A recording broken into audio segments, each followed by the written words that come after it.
আউযু বিল্লাহি মিনাশ শাইতানির রাজিম। বিসমিল্লাহির রহমানির রহিম।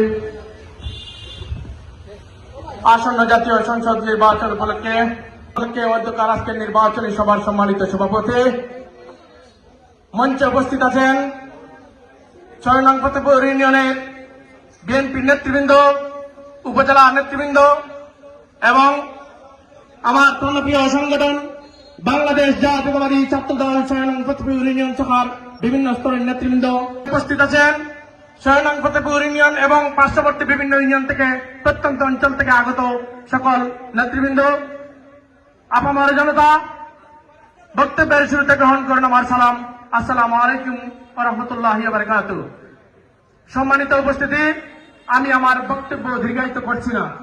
আমি আমার বক্তব্য সংক্ষেপে দু একটি কথা বলে এখানেই শেষ করব।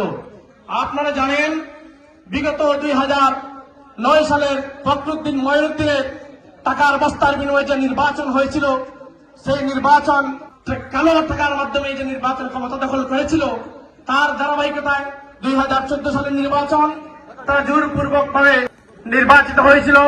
তারপর জনগণের উপর এবং বিএনপির নেতৃবৃন্দ সহ সর্বদলীয় সকলের উপর যে নির্যাতন নিপীড়ন চালিয়েছিল, সেই 5 বছর পর আবার 2018 সালের নির্বাচন আসলো। আমরা সেই 18 সালের নির্বাচনের পর যে স্ট্রিমরোলার চালিয়েছিল, আমাদের ৬ নং ফতেপুর ইউনিয়নের প্রায় 65 জন আসামি হয়েছিল। নির্যাতন নিপীড়ন, এবং কেউ ঘরে ঘুমাতে পারেনি, আপনারা বাজার হাট করতে পারেননি, আপনারা রেস্টুরেন্টে বসে চা খেতে পারেননি। সবই কিন্তু আপনারা দেখেছেন আপনাদের চোখের সামনে। আজ দীর্ঘ 16-17 বছর পর আগামী 12ই ফেব্রুয়ারি একটি নির্বাচন আসছে। সেই নির্বাচনের আমাদের সবাইকে ঐক্যবদ্ধ হয়ে ধানের শীষে একটি ভোট দিয়ে ধানের শীষকে বিজয় সুনিশ্চিত করবেন, এই আশাবাদ ব্যক্ত করছি। আর বিশেষ করে আমাদের প্রত্যন্ত অঞ্চল থেকে যারা আগত নেতৃবৃন্দ আছেন, সবাইকে আমি উদাত্ত আহ্বান জানাচ্ছি, আপনারা আপনাদের পাড়ায় মহল্লায় প্রত্যেকটি পরিবারে গিয়ে আমাদের ধানের শীষের পক্ষে প্রচারণা করবেন। বর্তমানে ভোট বাহিনী দ্বারা বিভিন্ন অনলাইন মাধ্যমে আমাদের বিএনপি নেতৃবৃন্দের নামে কুচ্চারণ করা হচ্ছে।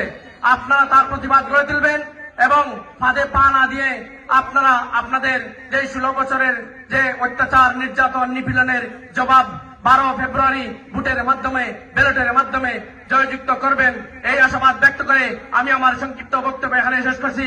বাংলাদেশ জাতীয়তাবাদী দল জিন্দাবাদ, তারুণ্যের অহংকার জনাব তারেক রহমান জিন্দাবাদ, বাংলাদেশ জাতীয়তাবাদী ছাত্রদল জিন্দাবাদ। সবাইকে আসসালামু আলাইকুম ওয়া রাহমাতুল্লাহি ওয়া বারাকাতুহু।